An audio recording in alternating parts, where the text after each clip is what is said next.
There's a little book party, and Mm-hmm. somebody, government official, says, "We need you back." And you said, "Been there, done that," Yeah. and that made me wonder: could you just come back if you decided to go back in government? Not at this age, I wouldn't want to. No, I wouldn't want to do that. Well, even if you did want to, though, could you just mount a campaign to go back and be in Congress? No, I wouldn't want to do that. I made a There's deal. nothing illegal about it, though. No. It's No. when you resign, you don't say, "Well, I'll never come back to government." But that would just be reliving a part of your life that doesn't need to be relived. Exactly. It's kind of like going back to high school, I guess. Yeah, yeah. In a way. I had a naive question, and I think when people write biographies on speakers, I saw a speaker, Rayburn, and it said that his real aim was to be vice president around the time of Truman, I think, and that he wasn't able to achieve that, and he just settled with being speaker. Did you ever have an aim to go forward beyond Speaker of the House? John Barry says that you wanted to make it into a equal counterpart to the executive. Did you wish to transform it, or ever to use it as Gingrich might, to go further in another area? I don't remember what, if anything, I may have said to give that impression to John Barry, but yeah, in a sense I did want to make it into a position of respect and influence. That would be more or less like it had been in Mr. Reagan's time. I respected Mr. Raymond as I did few people. He was tops in my book. By the way, in your first lecture that I saw, somebody asked which was, I think they were saying, which was your favorite of the 8 presidents you worked with. You went through all of them. You skipped Nixon, but I know that you have good things to say about Nixon's patriotism. And then at the end you said, but it must have been Rayburn. You answered the question by saying it was Rayburn, Yeah. which really shows how much you respected Rayburn. Well, he was a hero of mine. Yeah. I admired and trusted and liked him very much. And he treated me very well. I heard he was pretty quiet and reserved as far as he didn't let people close to him until he really wanted them to be. And so if he let you close to him, it meant something. I think that's true. But he did let members of the Texas group close to him. I think he felt some sense of responsibility for some of us, and would frequently have us go to dinner with him in the evening. Just male dinner, just men folks.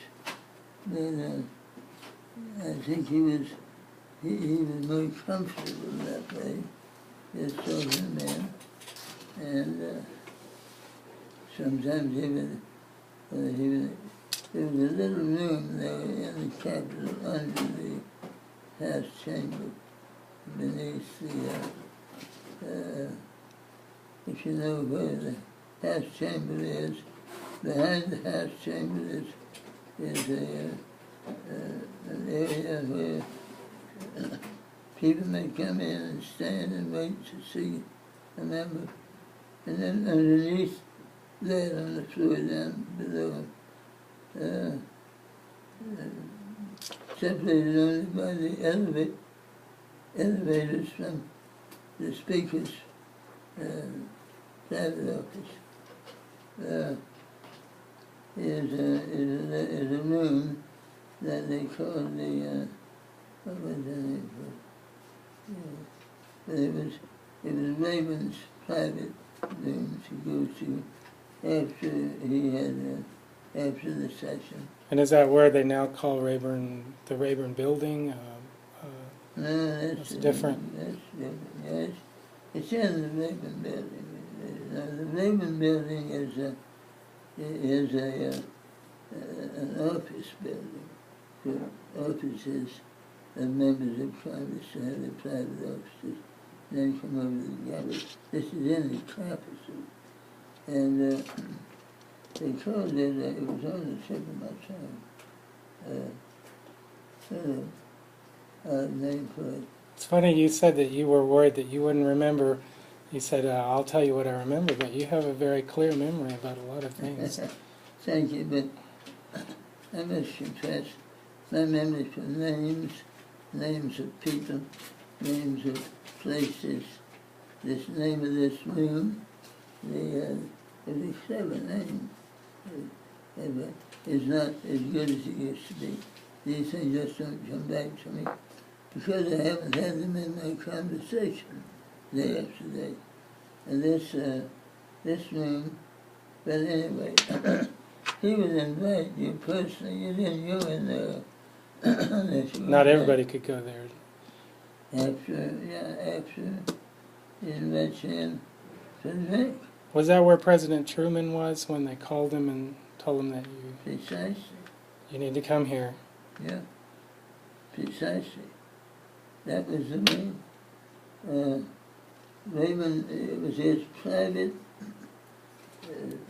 room to have a drink with him. He'd have bourbon and branch water. And he was a bachelor, wasn't he? So he had... He had been married briefly, early in his career. His wife and he separated. She was the sister of another member of Congress, a member from that was the name of the other one, I forget which. Her brother served with Rayburn for a time in Congress, and then he became a judge. Anyway, she, after their divorce, she went back and worked as Navy Marcus in Dallas. Lived there in the office somehow. I never knew her. I never knew Raymond in those years when he was married. He wasn't married very long. Probably, gee, I don't know. I may have been a child when he was married. I don't know. But then, anyhow, he was a confirmed bachelor. And he would invite a few of us, maybe 4 or 5 of us at the most, would be at dinner, counting Raymond. We would go out to dinner and sit there and talk and visit. And then he would take you back to your car, wherever your car was, at the Capitol, wherever he had put it. And wives, you'd call your wife, of course, if you had any good manners, and tell her you were with the Speaker. But an invitation by Sam Rayburn was more like a summons. Well, that's how I feel today, just by the way. My wife hugged me before I came here. She wanted to wish me well, because it's an honor to come here to see you. God bless you, thank you. She's excited about it as I am. One thing I wanted to ask about the Reagan years is the Omnibus Budget Reconciliation Act. Did that add to a spike in the homeless population in Washington, D.C.? Because when I lived there were homeless all around. You must have noticed that all around you when you were there. This is the late 80s. Were homeless always in Washington throughout the 80s or in the 70s? I expect so. I expect they would. And this was this from what I understand, that omnibus budget, it organized things to where there wasn't maybe the same type of funds dedicated to some of the medical care or psychiatric care for some people as there had been. I don't know what you're talking about. Yeah, maybe I'm not understanding it well, but Omnibus budget, huh? in 1980, I think, and I think some of that was Reagan's program that you maybe you weren't in favor of. He doesn't have his hearing aids today, we forgot him. So Oh, I'm sorry. speak up. Okay. So, so in the early 80s, some of the program that, some of the cuts that Reagan wanted to make, did they affect psychiatric care for people that may have, maybe those funds were withdrawn and some there was maybe a bigger spike in the homeless? I made a nature study of those cuts, and God knows, I have a copy of some things that came out of that. This is something that I taught in my class, and I had some students that got upset with me. 3 students were upset that that I was suggesting that Reagan's policies pulled funds away from psychiatric care, that they caused some underprivileged people to have challenges in their their programs. They did indeed. Absolutely. And they stopped the class and started challenging me. It's so revered. And I said that I saw a documentary where there were a lot of people that came to protest to Washington, D.C., and that these people were really on the edge of homelessness. And having lived there in '89 and so forth, you would see homeless people right in front of the White House, all camped out, all on the street, maybe 3 per block. And I suggested, well, I think that happened because people protesting, and they said no, there's either they said there's always been homelessness, or it's not Reagan, and Well, now I mean that's part of Wright's work here. He had one group sitting on the side of the Capitol that kept coming to Mr. Wright about the homeless and the handicapped. And They were lobbyists or what was that fellow's name? He was a champion. special interests. And he would have them in the office and listen to them. Did you work with Wright there? Oh, you've always worked here, but you did you work with him back then? Did Yes, you work? I did since 1980. Okay, so you're aware of all those things. It's really nice to know. the amendment to the budget that Reagan offered was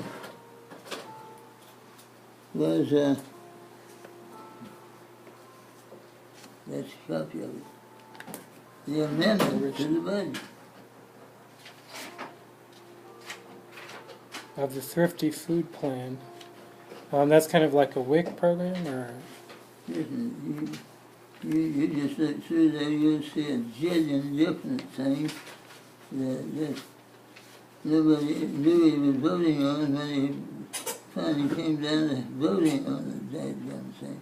so these are suggestions that No, they're not suggestions, they were part of an amendment that passed and cut the heart out of a number of programs.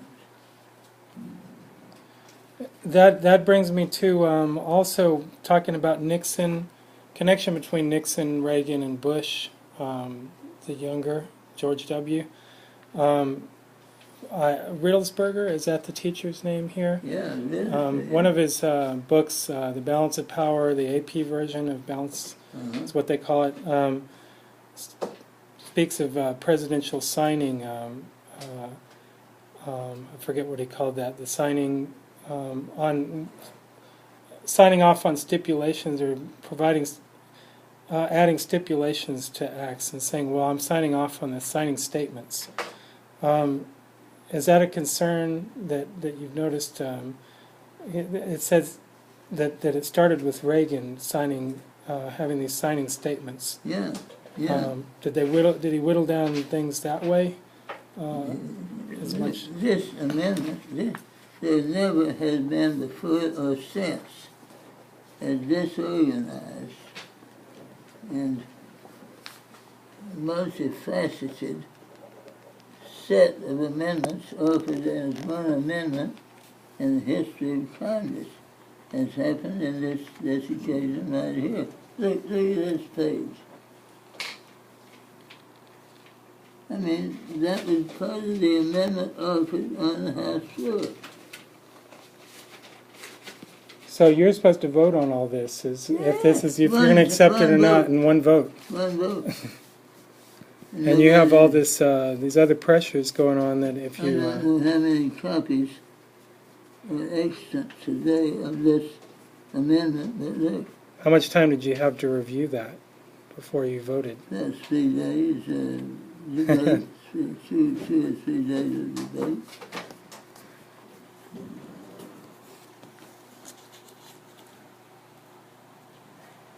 Is that something that I could document, Yes, photograph, and yes, review? yes. Well, I can do that with my iPad. I take pictures and then look at them later. You know, look at the whole document. Let me show you here just a moment. Right in here, this may be... Looks like I came to the right person because, well, you know, you're not going to relive the same class again, but those students, one of them actually plagiarized her essay, and the other one didn't show up for the final and she failed the class. And then the last one actually was doing good in the class, but I think they really felt at odds with some of the conclusions that I came to. Well, especially with Reagan, but any other thing, you know. So sometimes your instinct tells you more than what a textbook might. And See, if this is something that Whoops. I wrote, I believe that it is, yes. well, that's one of the reasons that I trust Mr. Wright here, because he's really in line with a lot of things that I either read as a footnote or you know, some of the instincts that I had as Can you study. read that to me, the headlines? Some of the headlines. Remarks of Congressman Jim Wright, the Forum Club of Houston, for release Thursday, July 2nd. 205 years ago this Saturday, 55 representatives of the American colonists signed a document which set a new nation in being. So that must have been, what, 83, 82? Yeah, maybe so. This, I think, I put together to give answers to questions about this particular thing here. I don't know that it is. And if you have space to make copies of those various pages, you're welcome to do so, but that's the only copy I have of that.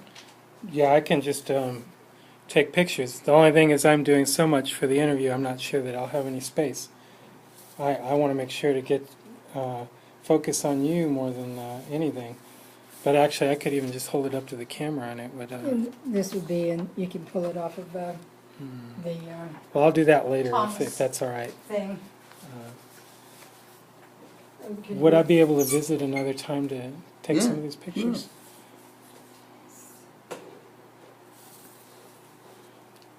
I don't know, there is another copy of that, there may be. Says, There ought to be, but we set out in the American experiment to expand the aristocracy, to open its ranks to all who might aspire. That reminds me of something. I think that's something that I read in the Reflections of a Public Man, about expanding the aristocracy, letting everybody be noble, be kings in a way. yeah. in the vernacular, it's been our goal to create a society in which everybody can have a piece of the action. And I haven't got to the part where you're referring to this document, but the sweeping, oh here it is, the sweeping document repeals at least 20 laws. Of some of these repealers, its nominal authors confessed in debate to be unaware. It repeals major sections of at least 50 other laws and makes changes in some 250 government programs. So it's supposed to be an amendment to one bill, but it's supposed to be repealing everything. That's kind of... It's an amendment to the annual budget.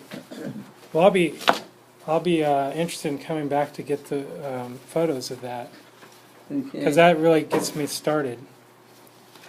And that reminds me of the impoundment that you were talking about that Nixon did, and balance of power, impounding funds and stripping programs of their funding.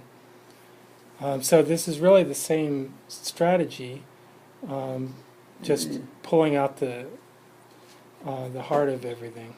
Yeah.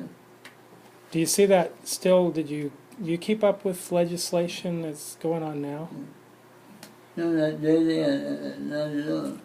Not, I cannot read a newspaper, for example, because of my eyes, and it would just be impossible for me to keep up and stay abreast of everything that's going on in Congress. I don't pretend to. Yeah, even as a congressman, it's hard, isn't it? Yeah, very hard.